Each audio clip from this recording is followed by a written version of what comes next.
Hey everyone, welcome to the Project Esports podcast. If you haven't noticed, it looks a little different today. James and Graham, no, oh my goodness. James and Dylan both decided that they're a little too good for me today and just left. Didn't give me a reason. They're like, nope, we're going on. No, I'm kidding. They both have real jobs and real lives too. So I have two even better people that are probably going to replace them in the long term.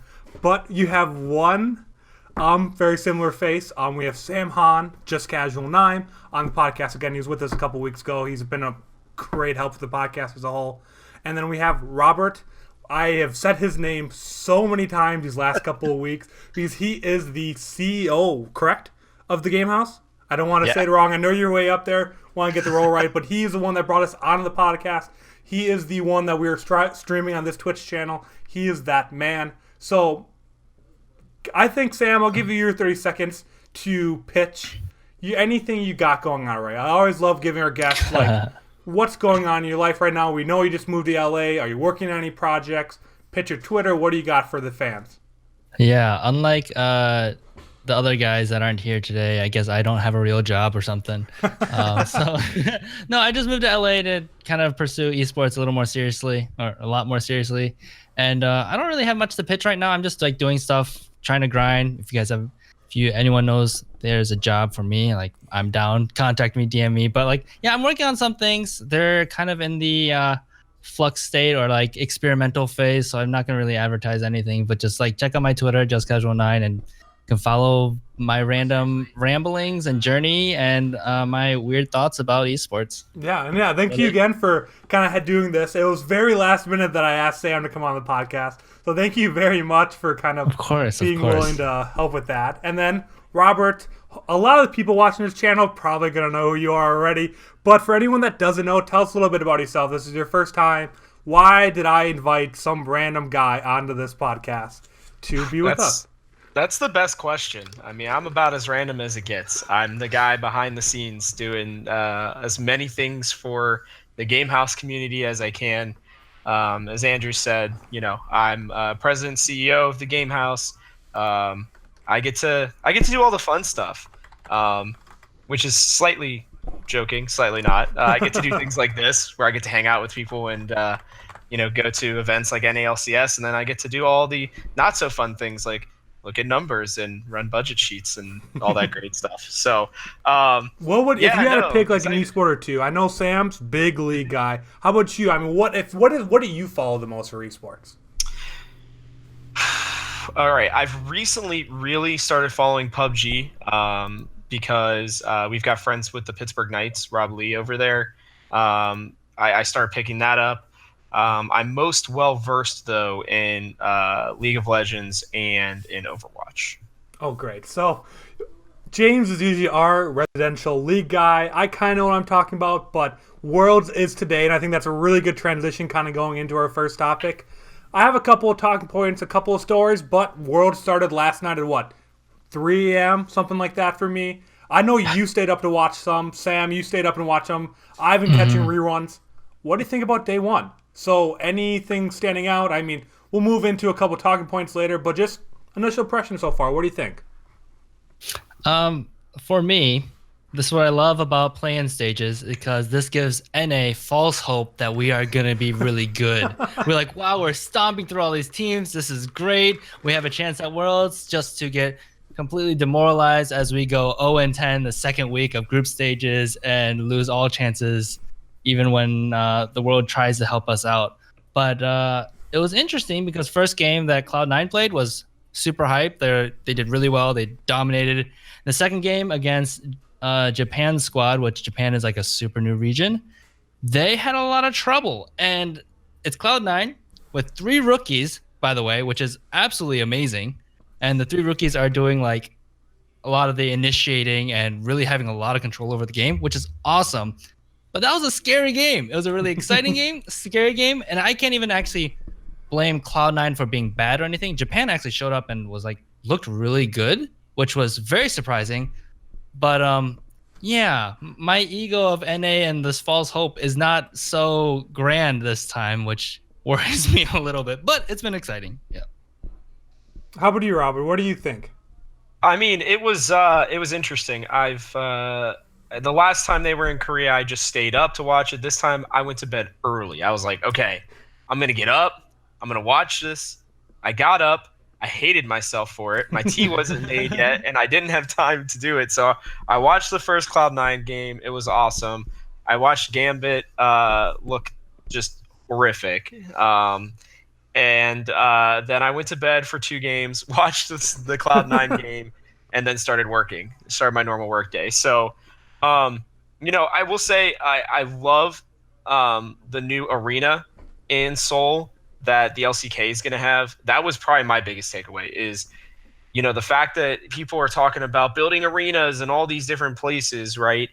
This is such a huge step for, I think, a lot of different esports right now, and specifically for Riot, because they've done the franchising thing. They haven't decided if they're going to do geolocations or not. But having this new arena for the LCK, I think, just is speaking volumes. I know it's bigger than the one in Los Angeles, and I think it's bigger than the one in Berlin as well.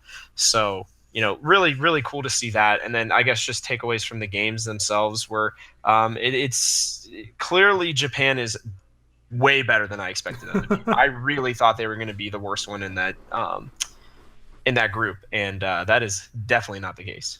Yeah, and I guess like a lot of I don't really follow League super close. I did for whatever reason. I bought one of the League crew necks. It just arrived. Nice. It arrived on Saturday, so I was so happy. So I got to wear that today for the opening day. But I didn't really know what to expect going into these games. I set an alarm for 3 a.m. pretending that I was going to get up. Second that alarm went off, I threw my phone across the room. I'm like, nope, I'm not doing it. So I slept in and started watching some of the replays going on. And I'm like, wow, NA looks really good. Cloud9 looks amazing. Like, why is the NA lull like all the time going on? But then I realized this is play-in and that this is not anything real. Like, that is how out of it I'd been for Worlds. I was very excited to start watching League. I started playing again finally, but I didn't realize how little this really means in the big scheme of things until after the first C9 game. But I don't know. Actually, I was excited. I was just happy to be back watching League. I'm very excited for Worlds. It's all I can really say about this is that day one there's some really good games. I can't think of who did Gambit play their first game? G-Rex. G-Rex looks really, really well. And then Kaboom looked really bad, but in their second game, they had that. They just fell apart in the second half. Again, I can't think of what the other team was, but they had a huge comeback there. And it showed me everything that I love in League. I saw really good plays. I saw comebacks. I saw some just outplays. I don't know. I don't have much to say on this topic, but I'm ready for Worlds. I'm ready for the next month being dedicated to League of Legends now that Overwatch is done. Outside of the time stuff, I'm pretty excited for it too. That is true. And I forgot. I'm like, oh, I should wake up for this at 3 a.m. I'm like, oh, I'm an esports guy. Like, I just feel like I have to. But then I'm like, I'm not a morning person though, so I'm not even going to pretend that I want to try to do that. But Andrew, you don't need to wake up early. Just go to Reddit, see which game is exciting, and then just watch that one. See, I don't like that though. I feel like it's not the same experience. Like, even when I saw because you get to sleep. C9 win. You get to sleep. I saw your C9 win tweet. I'm like, oh well, I know C9 did well today, and I'm like, oh, that doesn't make me excited. But I'm not a big spoilers guy. But no, I'm not gonna wake up early. I'm not gonna pretend anymore. So I'm just going to do that. But kind of going into a little bit more discussions on just kind of the things that. Something I said earlier on, especially when we talked a lot about the Overwatch League, is the Twitch rewards that Overwatch League started doing. I loved that idea. I love that the more you watch, you actually get rewarded for it. And League of Legends finally implemented that this year. I think it's the one problem I kind of have with it. So I guess a little bit more information about it is pretty much if you just go on to the official LOLesports.com, watch the YouTube or the Twitch streams through that website, you unlock you finish in-game challenges, unlock world tokens for blue essence, for icons, for whatever you really want. There's a whole list of different things. I guess the one thing that I thought was weird, and I don't know if you guys think this is off or something that I didn't like as much, is you had to watch on the official website in order to complete the challenges. So you couldn't like connect it to Twitch or anything kind of like that, or your YouTube channel. It had to be on the LOLesports.com, and you had to use kind of their display, even though it was on Twitch. Like, do you guys think that's as big of a deal as I'm making it? Or is it just whatever? It's just a different place for you to watch it. I mean, compared to what the Overwatch League does, I do think it's an interesting tactic. I mean, Riot has always been a company that's very much about what they like, right? What they think is best. Like, they'll take other things from other people and try to put their own spin on it. And I guess if they're trying to go for viewership on their site or something like that, or on their particular stream, I know that it's still a mirror, I'm pretty sure, from Twitch anyways. Yeah. But so it's like, I mean, again, it's not a huge deal. It is kind of annoying. I actually forgot because I watched the whole game on Twitch. So I was like, you saying, like, when you brought this up to me, when you sent me the outline, I was like, damn it, I totally watched the entire thing. Like, I just Which is a forgot. problem. I'm like, So- yes, is it the end of the world because you just watch the games tomorrow and get the challenge? Because it's like once a week you can complete this watching challenge. But still, I just don't see why there couldn't be some way that you can't connect your Riot account to Twitch, just like you can connect a Blizzard account to Twitch, and just have it all done through there. I mean, Sam, I'm not crazy here, right? Last time I asked this question, you said I was. Tell me this time I'm not that crazy. No, I think it's weird. I don't get what Riot's trying to do with this. Like when you first brought this topic up, you said finally Riot is doing something. Like, yes, this is long. Like, even looking at it, there's nothing special about it. It's like simple rewards. You just watch the game. There's nothing complicated about this. Why did it take so long? But then now I'm looking at it, I'm like, why do I have to watch it on the Riot page? Like, what is this doing? Is this bringing more people to the website, which will make more people play the game or get more interested or buy skin? Like, I don't see the purpose of bringing it to the website. Yeah, that's the thing, though. Why like, not do that connection? It's a totally different website. Like, it's not even on, like, the official League of Legends website. It's LOL Esports. I don't see any clear links to merch, no clear links to download. You can log into your account up in the top right corner, and then everything is based around Worlds. There is nothing about anything else outside of that. So if you're not like a hardcore player, there's nothing on these things, or a hardcore watcher on any of these pages that help you in any way. So I guess it's better than being on Twitch, because sure, I guess you could click off and watch something else, maybe, is what they're thinking. Like, oh, they might get distracted or viewership numbers might drop. But if they're going to do this, they need to make it bigger and better. Like, why isn't there a link to merch? Why can't I just buy merch right away? I will say there's a couple things. So their view numbers were pretty solid for it being, again, 4 a.m. I saw something of like 700,000, which is really good. I mean, in all honesty, that's still shows how important and how big of a player League of Legends is. Everybody who says it's a dying game, literally just stop. You're moronic. It's because we're in NA. We want to pretend it's a dying game, so we're not embarrassed anymore. Even in NA, it's not that bad. I guess that's a topic for another day. Maybe I should have put that on the list. I don't know. Either way. The other thing is that, as I was saying before, Riot likes to do things their own way. And originally, if you remember way back when, I actually think Travis was the one who broke this, if I remember correctly, about how they were doing this deal with the company that does MLB StatCast originally, right? Oh, yeah. And so they were going to make this whole brand new platform for League of Legends, right? It was going to like have everything you could ever want on it. It was just going to be like the absolute most amazing experience for fans of esports. Well, when that deal completely fell through, and there's just they haven't done anything. They kind of did the thing on Disney Plus, or not Disney Plus, excuse me, ESPN Plus, which that's freaking stupid too, because why would you pay $5 to watch League of Legends on ESPN when it's already free for you to watch everywhere else? Yeah, exactly. So there's Riot is, I think, struggling a little bit right now because I don't want to say, I don't know how to put this other than it's almost like inbreeding, as weird as it sounds. Like, they've literally just continuously used their own ideas. They haven't looked at outside help until very, very recently. And they are making decisions that were really cool 5 years ago, right? This would have been awesome 5 years ago. but the Overwatch League already did it. So you either needed to make it as good or better than what they did, and they clearly did not do that with this. So, I mean, it's not a colossal failure because it is something that's really cool for the community, but at the same time, you made it worse than what's already available in the Overwatch League, and you're already losing to the Overwatch League in a lot of different areas. Yeah. So, we'll have to see, maybe halfway through. They've got a freaking month with this thing. So maybe eventually they'll change it and be like, okay, we're going to call Twitch up and get this changed. But we'll have to see. Yeah, who knows? But, is there any last things either one of you kind of want to touch up on the first kind of day of Worlds or anything else on League of Legends related right now you want to touch on before we kind of jump on the next topic? I'm just excited. I'm so excited that this is happening because I haven't been watching much League. So watching this, getting hyped about it, seeing the champion diversity and the picks right now, which is always exciting at the beginning of Worlds. Yeah.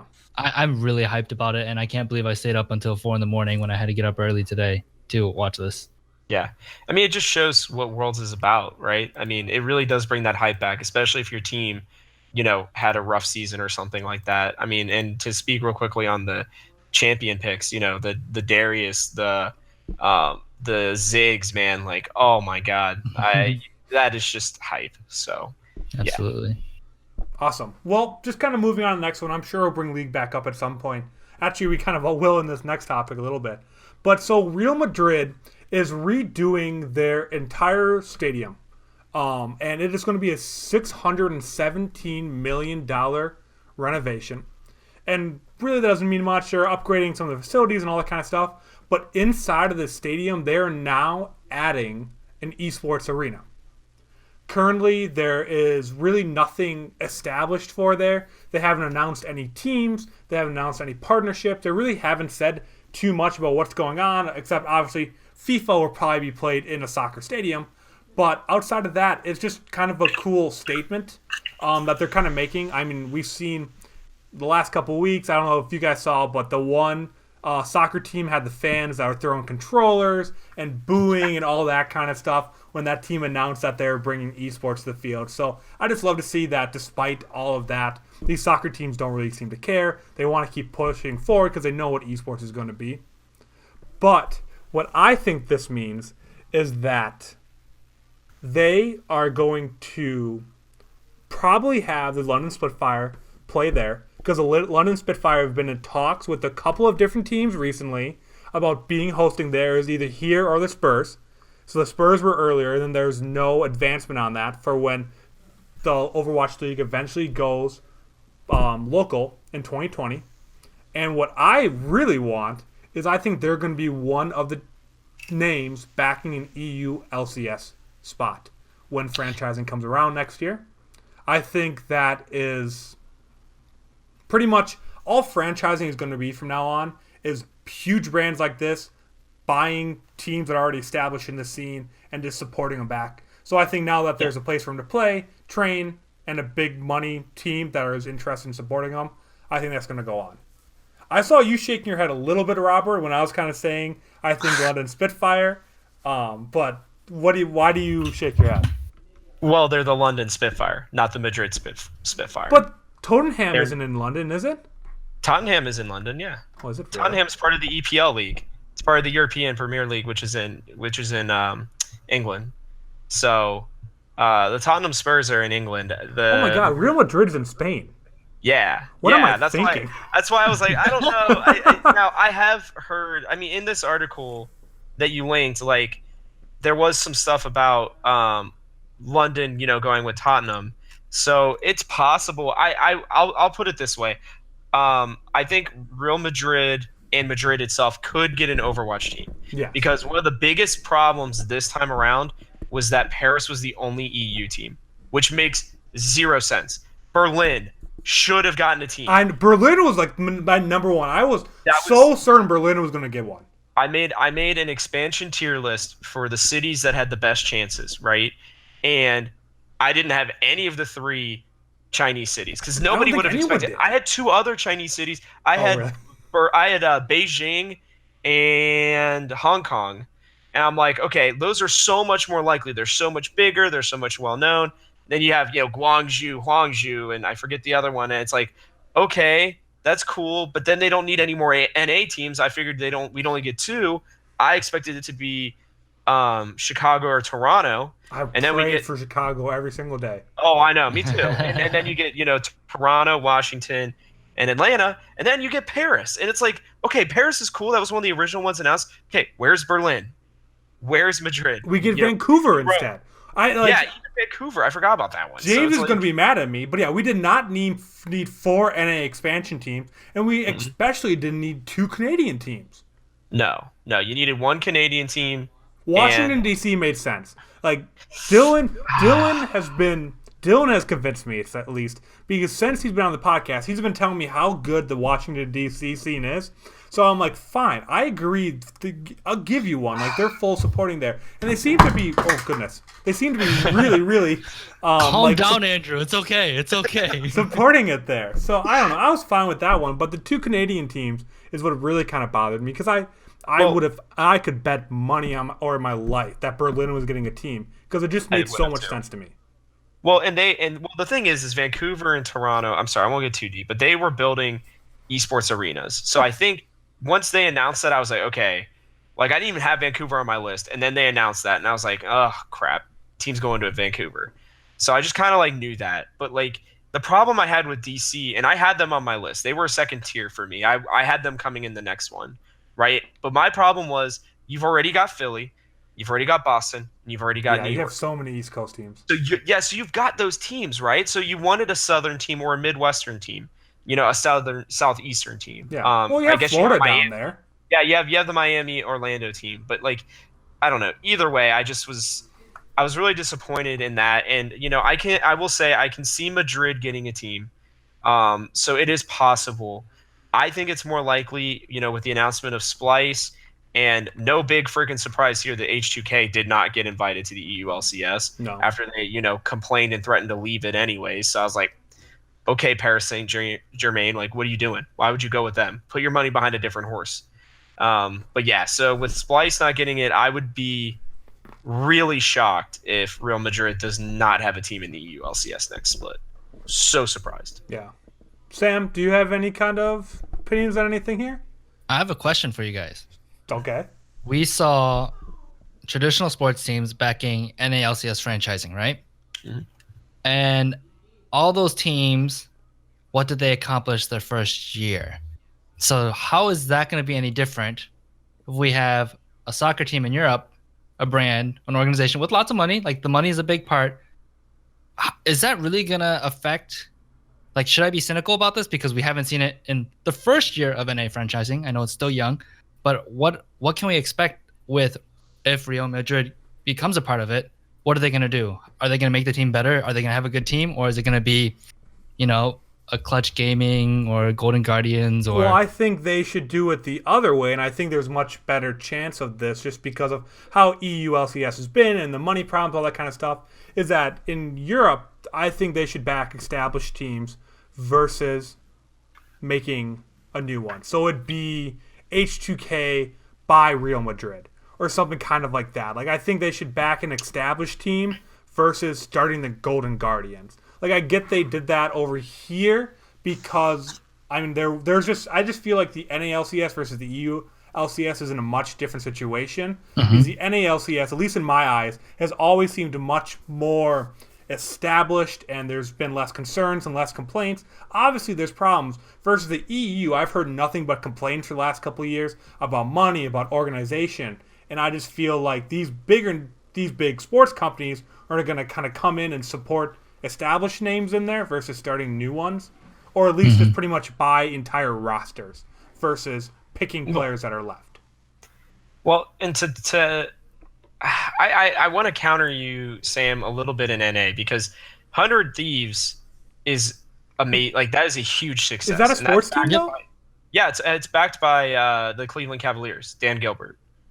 Oh, really? So yeah, Nade Shot got. I just think Nade Shot, so I just kind of forget the Cleveland. He's the face of it. But and then you had Clutch Gaming finish 4th. You had Optic make a really good push this year. I just think the problem is that I think the biggest problem that NA had was that they only went with 10 teams. That's where the problem was, and they didn't keep Immortals. Immortals not. I think everybody's perception would be so much different if Immortals had gotten in, because they were all like, well, you can't have a team in the Overwatch League and in League of Legends, and then Optic comes in and they're like, oh, we're gonna get the Houston Outlaws, and we're gonna have Optic Gaming in NALCS for the first time ever. Okay. Oh, and then Cloud9's also gonna own London Spitfire. Okay, Yeah, I'm so especially confused. being a Valiant fan, I'm really pissed now that like the Mortals weren't in there because like I wasn't a big League guy. I just kind of follow FlyQuest because they have some kind of distant relationship back to the Midwest because one of the Bucks owners has some interest in them. But I'm like, I would be a hardcore Immortals fan now just because of the Valiant. I know that's kind of backwards thinking considering they're in League first, but I just don't see why. We talked about this a couple weeks ago. I changed my mind a little bit. I was against this at first. But Dylan was a big advocate of like, why can't one organization have teams across a couple different... I mean, do you see downsides of someone having a team in the Overwatch League, Call of Duty League, and League? What is a downside of that happening? It's technically creating less opportunity, but it doesn't really matter. Like, one of the things that people different notice, rosters, different... Well, Stan Kroenke, the guy who owns the LA Gladiators, also owns the Los Angeles Rams and the Colorado Avalanche in NHL. And I think he owns maybe the Colorado soccer team as well. So, like, I don't have a problem with it. The thing that I think that was important about it was it doesn't matter who owns it, but the rebranding was what was important. Yeah. Because you weren't going to have the London Cloud9. Actually, the London Cloud9's probably would have been pretty good. But, like, I don't know, like the Houston Optics, that's even pretty good too. I don't know. You give me something, there's probably, like, even 100 Thieves, I was honestly like, I hate this name. I liked it right away. It was the only name. We all hated on Golden Guardians so hard. We'd rip on that every single week. I love 100 Thieves. Sense, though. Like 100 Thieves? I don't know. I don't. Either way. So my point is that there's a lot of other factors, and I think with sports teams backing, the most important part that we're getting in esports that I don't think we have, and I even tweeted about it maybe a week ago.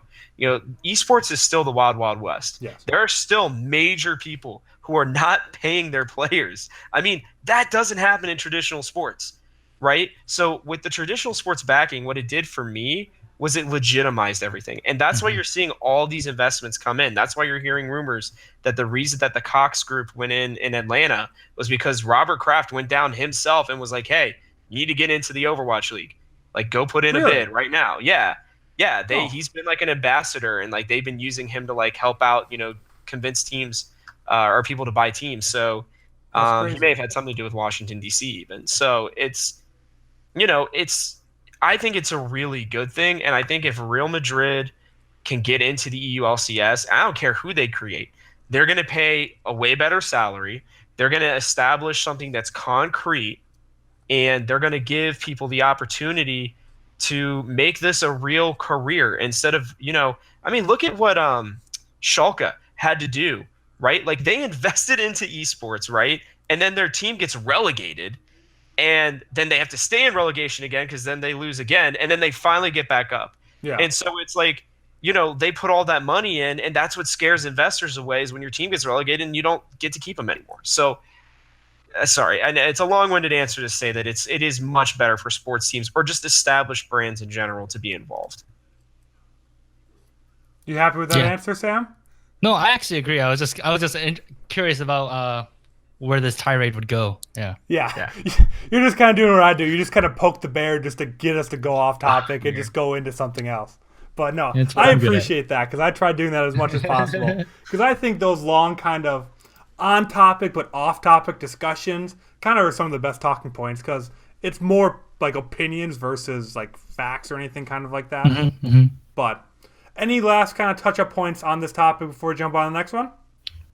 Good. So the next one isn't that long, but you might have some interest in it because you mentioned PUBG earlier. But they've there's still a PUBG Pro League coming on. That's still more information coming out this year, probably starting next year, all that kind of stuff. But PUBG is also moving on to Faceit now. Faceit is just a large tournament organization, online, all that kind of stuff. And I just wanted to bring this up because of one thing purely that James marked this for. So pretty much if you go through the platform and keep track of your stats and sign up for the games and tournaments and all that kind of stuff. The first one to get 338 chicken dinners through the platform gets a free Fiat 100. I don't know why it's a Fiat. I'm sure they have sponsored it. I just think that is such a random thing out of an incredibly random number. And I love it. I love that this is what esports is coming to. You just get a free car if you win that. No, but I guess you're going to know more than what I kind of have any opinions on this because I don't follow PUBG much. Like, what is your kind of opinion about PUBG moving on to this next platform? We make fun of it, kind of calling it a dead game here and there. But, like, do you think this is going to be a big impact on kind of growing the very competitive scene? Or do you think this is kind of whatever move? I'll let Sam start since I ranted for the last one. I don't know. You might want to take this one, Robert. None of us are very big PUBG guys over here, so I'm very glad you're having it here. Otherwise, I would have talked about the Fiat 100 and moved on. I'm like, well, actually, I don't know enough. Let me talk about the Fiat a little bit. Yeah. I like it too. I don't remember what game it was, but it was one of the MLB games that came out where it's like if you throw a perfect pitch, like no-hitter game, you got something. I don't remember what it was, like $1 million or something. But there's a ton of hype around that. And unfortunately, like someone got it like right away, but that worked. It generated so much hype. So I love that people are being creative about this. Like they're thinking out of the box, even though this has been done before. Like every creative idea is actually just stealing from one another. But like I like to see this because it generates hype. It has conversations. There's a reason why we're talking about it on this podcast because it's different, right? It's not like, I mean that's what, like even Epic Game is approaching their esports differently than other game developers. So it's really cool to see something probably that might be a lot cheaper. And this is probably really cheap advertising actually when it comes to like how much it costs to actually get a car. Like this is really smart way to like one to help PUBG get some more attention after all these other things like the Call of Duty Blackout, what is it called? Dorito Bowl? Blackout. It's Blackout, the Doritos Bowl or whatever. Yeah, all that stuff. Like there's a lot of news around these battle royale shooters that PUBG is kind of everyone's scared about PUBG's future, and I don't even know what PUBG's future is going to be, but it looks bleak to me. So I'm excited to hear what Robert has to say. But this is a really smart thing that's going to just drive conversation. I like that it's been done. Yeah. So I was real quick. It was MLB 2K11, I think, because I got it and I threw a perfect game the second day, and I took a picture of it. And then as soon as I sent that picture, I saw online that somebody else had done it. I was like, so sad. So I'll tell you this much. PUBG, the thing with Battle Royales is it's always what's the latest thing to come out right now. There's been nothing that has been set in stone structure-wise, right? It was H1Z1, then it was PUBG, then it was Fortnite, now it's going to be Blackout, and then it's going to be whatever Battlefields ends up being called. More than likely, I would not be surprised if Halo does it. Battle Right recently came out with a Battle Royale mode. There's another one on here that we actually just covered recently called Rings of Elysium that just recently came out. I mean, everybody is doing it. And the one thing is, PUBG has always survived and still been a top 5 game on Twitch. It's carried honestly by Chinese viewership, which is why it's fallen so much in the last week, is because ever since that Twitch ban. But the game is still alive and well, if I'm being honest. Like they had their international and they had like 150,000 people watching it or something like that, and then they were up over 300 plus with the Chinese viewership being included. So they get plenty of people. And one of the things, I was on a call this week or last week that was about who's doing better, Fortnite or PUBG, whose future looks better, blah, blah, blah. And a lot of the points that came out from people in the industry was that, Fortnite's great. It's a lot of fun, but it's a terrible esport. And that is something that I felt for a long time. It's not a good esport. It's really not. It's a very entertaining game. Anybody can get into it, and it's a good game. But it is not an esport. An esport, by definition, is, teams and, competition.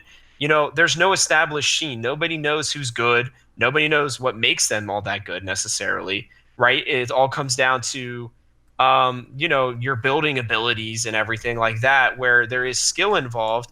but there's still such a lack of understanding of where the rankings are and everything like that. Well, guess what PUBG's been doing while they're doing that? They're establishing the PUBG League. Yeah. And it's going to be the first battle royale to actually have a legitimate league. And I think hey, H1Z1. It's not a real league. We try to forget about that one. that one's gone, unfortunately. H1, if you want to talk about a real dead game, that one's a real dead. And you can take that to PUBG. So here's why Face It is good, right? Face It is going to increase people wanting to play it because, like Sam was saying, there are going to be people who have been playing the other battle royale games who want a freaking Fiat 100 or just a free car in general, right? And so what it's going to do is it's going to allow that to happen, and it's going to cultivate talent for these new leagues. All these people who are going to want to buy in, they're going to want to know, okay, who's getting the most wins on Face It, right? They're going to check that stat. I can almost guarantee it. And they're going to go try to sign the people who are good. And it's going to allow them to create this scene that while PUBG's throwing $100 million into, their scene, they're hoping Ninja would win, right? And some random kid goes out there and wins it, right? And his popularity increases a lot, but he's still, I'm pretty sure he's still unsigned, and I think it's because he's fielding offers. But the thing with Fortnite is that they don't know where they're going with the game. They know that it's a very much a game that's about popularity. That's why they have so many changes. I think there's just not enough there. So, PUBG is going to do just fine. Face It is going to help it quite a bit. And you're going to see them come out really strong with the PUBG League. So that's what I feel like so far. And again, I've talked with Rob Lee. He's the owner of the Pittsburgh Knights, one of the best teams in the league. And he feels very confident about it as well. Not just because he has a team there, because he could easily move it to Fortnite or something else. He's got a pretty good Fortnite player, I think, as well there. So, from what I'm hearing, it's looking good, and I didn't even know about Face It, and until whenever it was announced. But this is a good deal for them. Coming back after that, do you have anything to add there, Sam? Because I guess I still don't have much to add. I've never really used the Face It platform or anything like that. Because if I'm correct, it's pretty much just been used for CS:GO heavily before this, right? Yeah, and I was never a big CS:GO guy, so I don't have much connection to the platform. I just thought it was really interesting because we do have the PUBG League coming up, the Fiat 100 is just a fun creative marketing platform, and I was just kind of curious to see what are your thoughts about it, which, you gave very good ones that are probably a lot more detailed than anything I would have been able to come up with kind of short, because you're invested in it, and I just feel like understanding what it's going to do for it is, I really do agree that it's going to be good. I mean, all these stories, nothing I really found or we talked about today is good or bad. It's all three of these things have been really good things for esports. Esports arenas going in, PUBG going on new platforms, League of Legends having really good numbers off the bat, entertaining games. It's a good week to kind of be talking about League of Legends. And even if you see on our Twitter, we just shared ad by Samsung. This is just something that kind of going off. Did each one of you guys see that? Yeah. Sam? I'm not sure what you're referring to. So there is an ad by Samsung that they just put up over the weekend, I believe.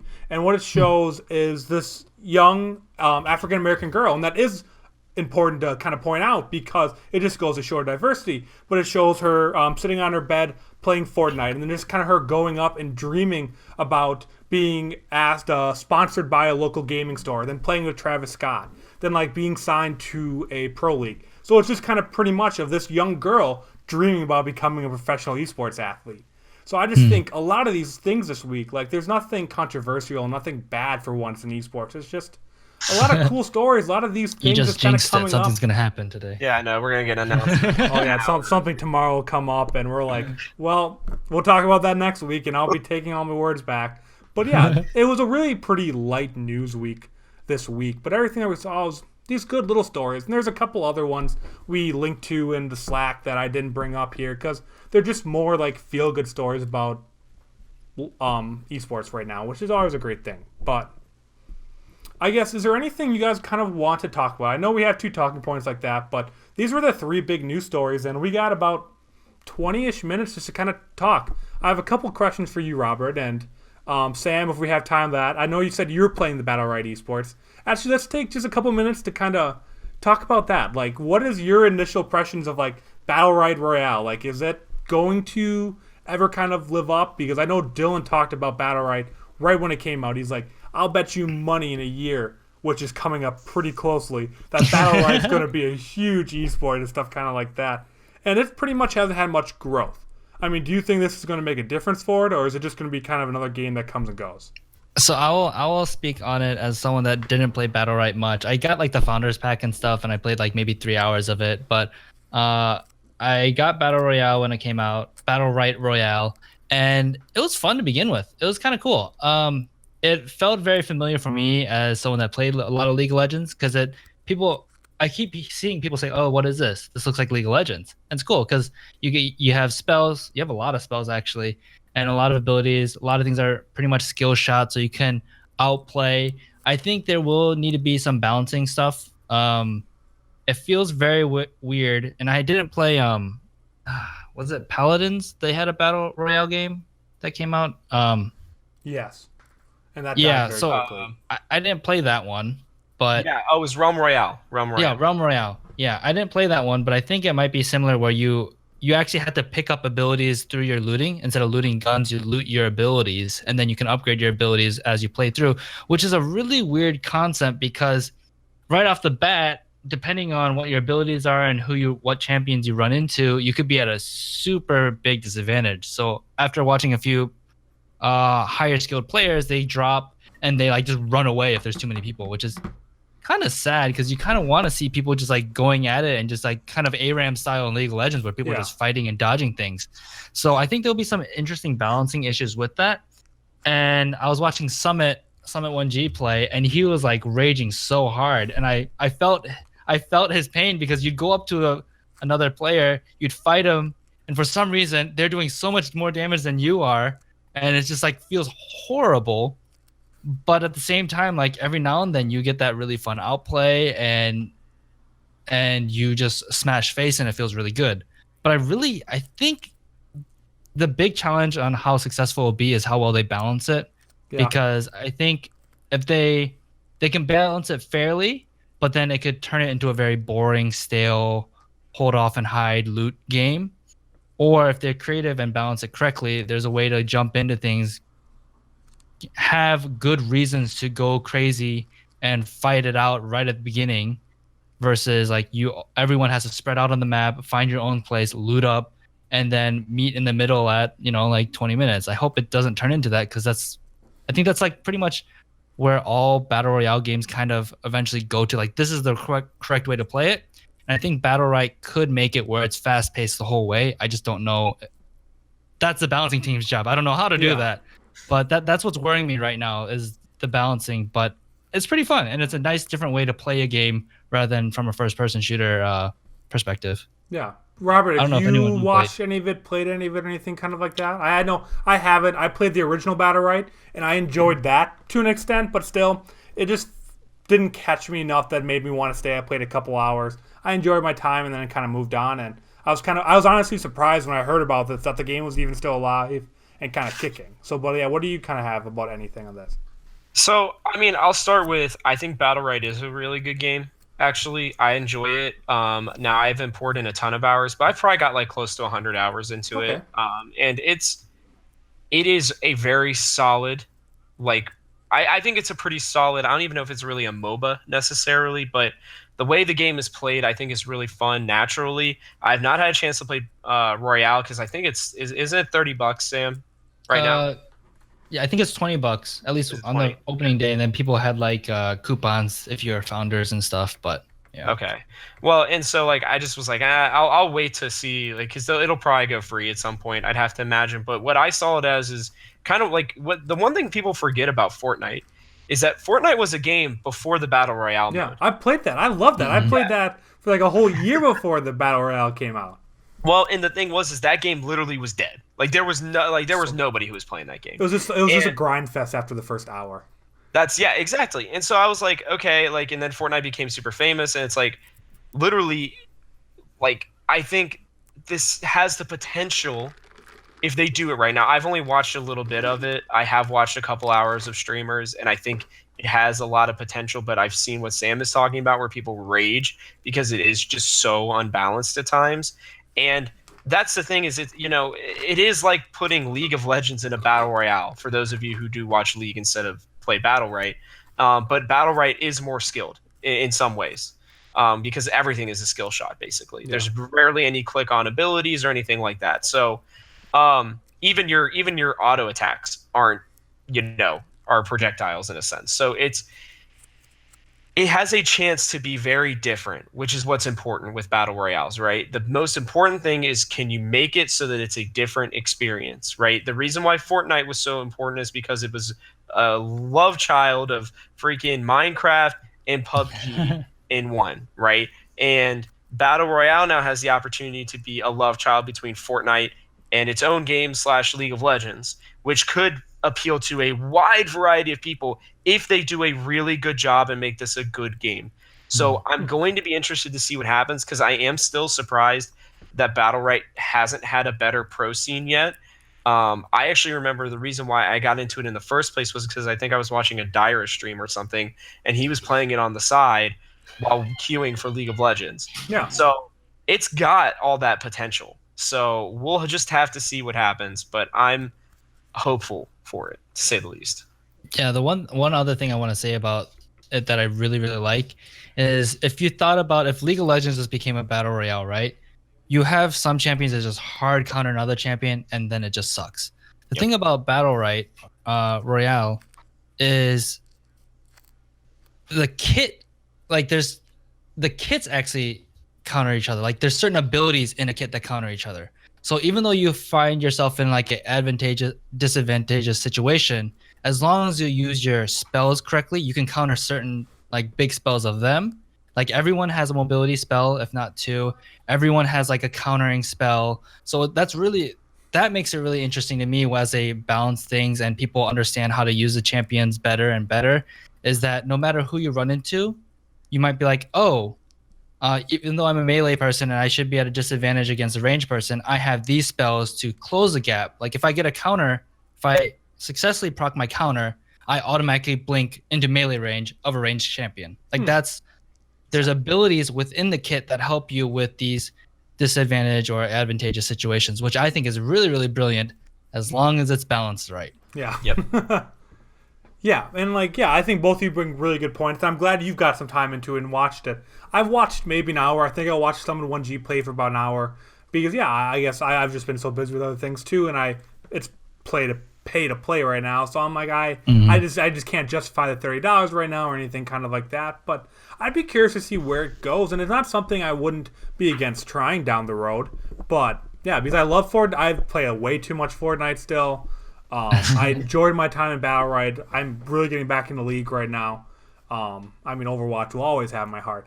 But I'm just really enjoying that. I do think it has potential, and I'd love to see it get big. I'd love to see another game kind of come up and be up there in the top charts because I don't think one game cannibalizes another or anything kind of like that. I just think the more games like this that we see up and do well, it's just more fun because it's just more diversity because someone that hates League, Fortnite, PUBG, and all that kind of stuff could find Battle Right, get involved with esports, and kind of go on from there. I just love being as many options as possible because I want there to be something for everyone, especially in esports, because that's how you kind of grow the scene. If someone connects with one game, they hopefully get into everything else.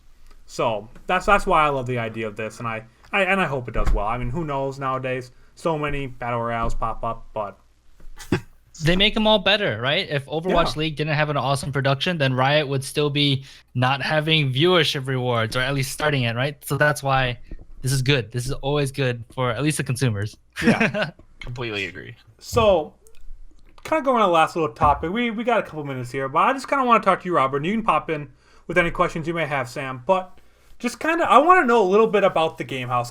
This isn't like we're sponsored by you guys and all that kind of stuff. Like, this isn't just like a marketing ploy. Like, you run a business. So for you guys that don't know, the Game Haus is a news website that covers in depth for sports and esports. And what is the difference between the two sides? I mean, you are literally have your feet in both sides. I mean, do you see the esports side and like even hiring and working with people and getting stories being much different on like esports versus sports? Do you think it's really the same? Like, just what's kind of the comparison between the two for you and like seeing both of them and getting hands on with both? Well, I think the most important thing to start with is that they're both fueled by the passion for competition, Yeah. right? And that's where we really try to show, and our goal is to bring them and cover them equally. That's always been the thing that I've preached since I started it, as I was like, esports has just consistently until the last maybe year to yeah, maybe 2 years struggled to be taken seriously. And there was always this stigma against gamers, right? Like, oh, gamers are nerds that live in their basement and all this crap, right? And so, one of the things we set out to do was to really kind of show that, the worlds aren't that different. They're just different, categories of competition. And so, it's important to start there.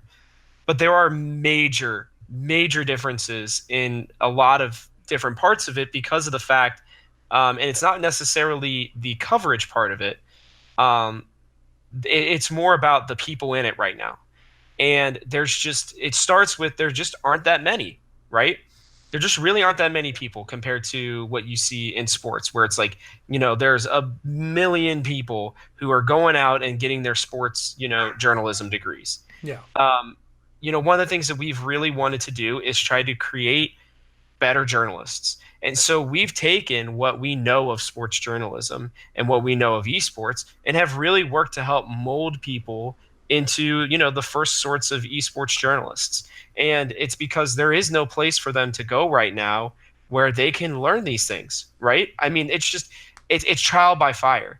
And wouldn't you rather be doing trial by fire with a group of people who have been, in the fire for at least a little longer and somehow are still alive?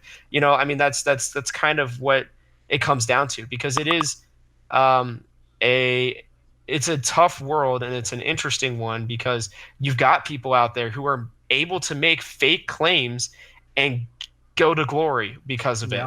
Yeah. And that is a huge problem, and something that we are you cannot publish a story with us, especially on the esports side, if you don't have at least two sources.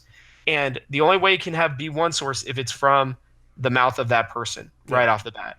Whereas with sports, we prefer to, but if you can get one good one, most of the time, you're going to be safe in that regard. You don't see that as much in sports because if that happens, that source is never used again. Yeah. Whereas in esports, there are people out there who I will not name who have used the same source that has clearly given them wrong information. And so I guess that's being like in it. It shows very much so in the training and the respect and the understanding for journalism. There's just a huge difference. And then I guess the other part is that you're dealing with a lot of people. One of the other things I have found very interesting is that you're dealing with a lot more people with mental illnesses on the esports side than you are on the sports side. And I think it just comes from just the gamer group right now. It's still a society that's not mainstream. It is still a group of people who were sometimes the outcasts in their high school scenes or in their colleges, right? And that's the thing that I've loved to work with is I love to work with those people and help them get their confidence. Whereas with sports journalists, I don't really have to do that very much. Most of them come in pretty confident of themselves. They seem to, they kind of know what they're doing because they've done it. And so, I just I guess that's the biggest difference so far. I mean, there's still plenty of other ones I could probably go on for days, quite literally days, but those are some of the biggest ones that I've noticed. Yeah. Sam, I mean, I got a question or two, Sam, but is there anything you want to ask kind of on your side? Yeah, I'm kind of curious since there's so much a lot of the stuff that Game Haus does is with esports journalism. I'm curious what the challenges are for you and how you guys are dealing with it, because or that specific niche, because we've seen so many good websites go down, right? Because it's hard. Like banner ads used to be the big thing for anything written, and now those are like everyone hates them, right? And I'm curious at what you guys are doing and how, yeah, just your thoughts about this whole how to do esports journalism and keep it alive. Because even a side point is like I remember seeing last week Esports laid off almost half of their staff, I'm pretty sure, which was ridiculous. I'm like, .esports is like one of the websites I go to for esports news.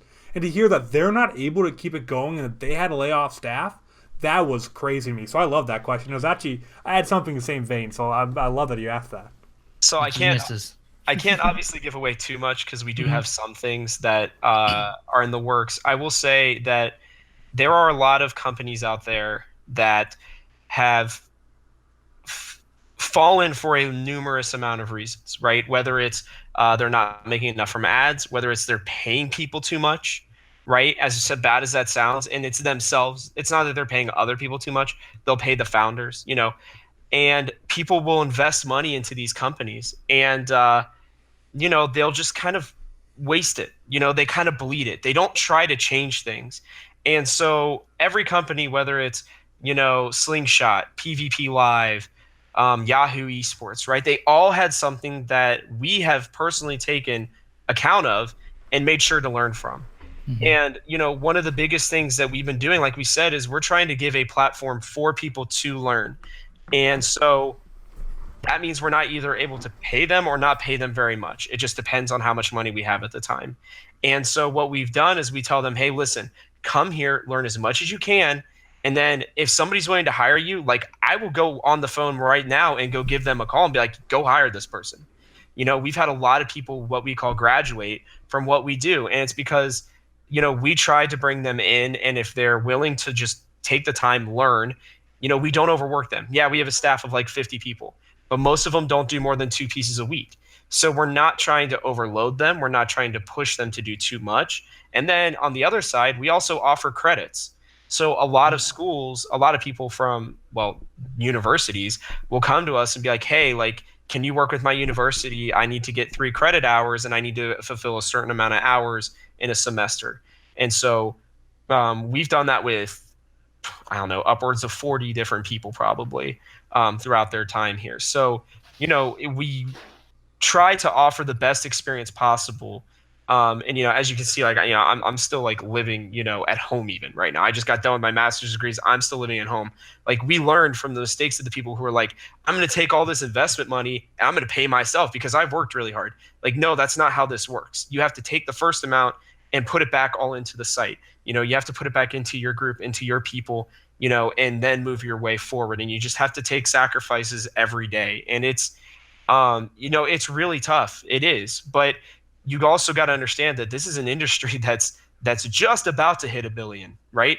When this thing hits that mainstream artery, which it will, I mean, that Samsung, at Galaxy, the biggest thing Fortnite ever did was give us esports to a whole new demographic. Yeah. And the more people that come to Twitch, the more they're going to start checking out everything else.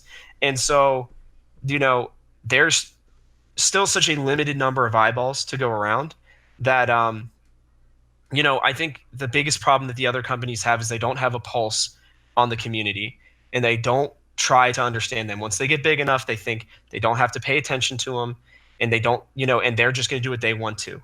And there have been multiple companies, let's not even talk about the Score, who have wasted multiple millions of dollars and are just struggling so hard.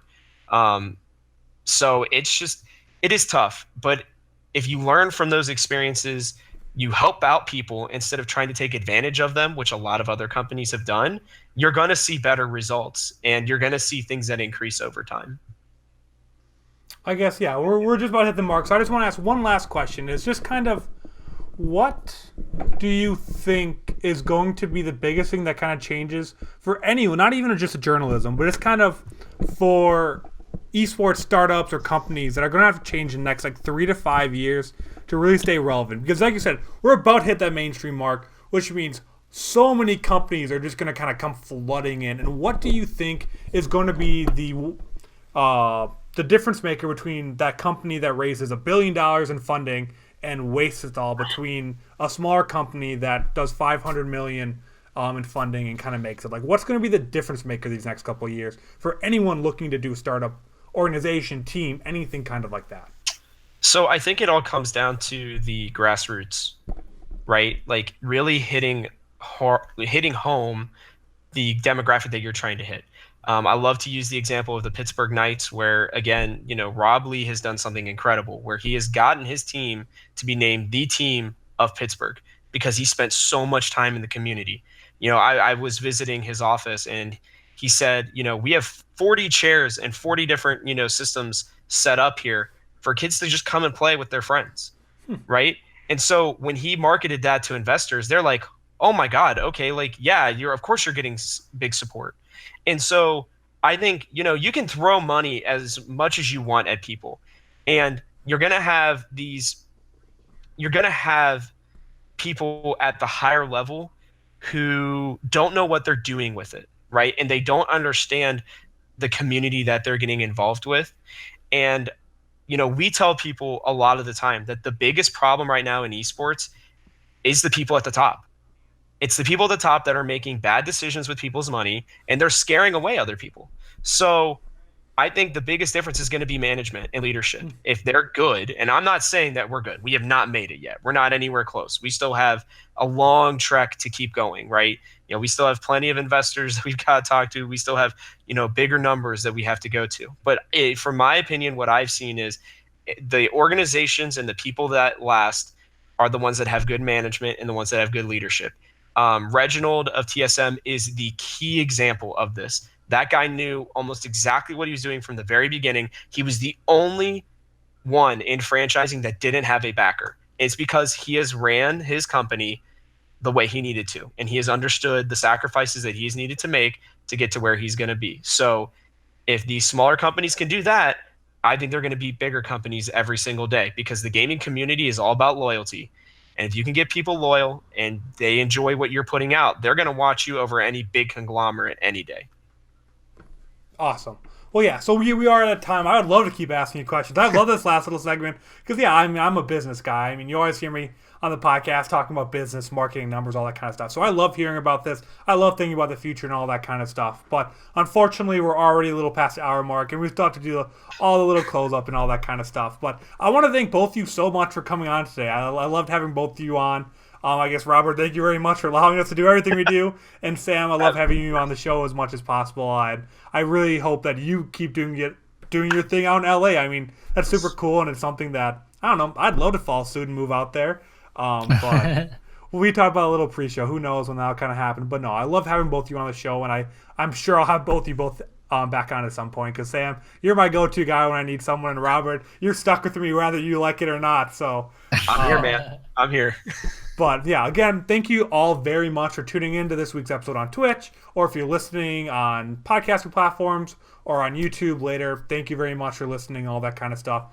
If you leave a like, if you leave a comment, anything, let us know how we're doing. Let us know what you like. If you want to see these guys back on, everything we do are for you guys. So the more feedback you give to us, the more we'll try to do for you and give you exactly what you want. You can find us on Twitter at the Esports Pod, TheEsportspod. That's where you get all of our information, all that kind of stuff. Otherwise, we stream on Twitch at twitch.tv/The Game Haus every Monday night at 6:30 p.m. Eastern Time, with everything going live the following Tuesday morning. One last thing before we do end the show, we do have a special interview that will be going live on podcasting platforms and YouTube this Thursday. It is with Justin from it's Just World Gaming. He's an esports attorney. He works with the NBA 2K.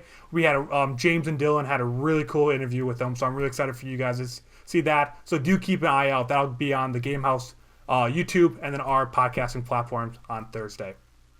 But otherwise, I'm Rob.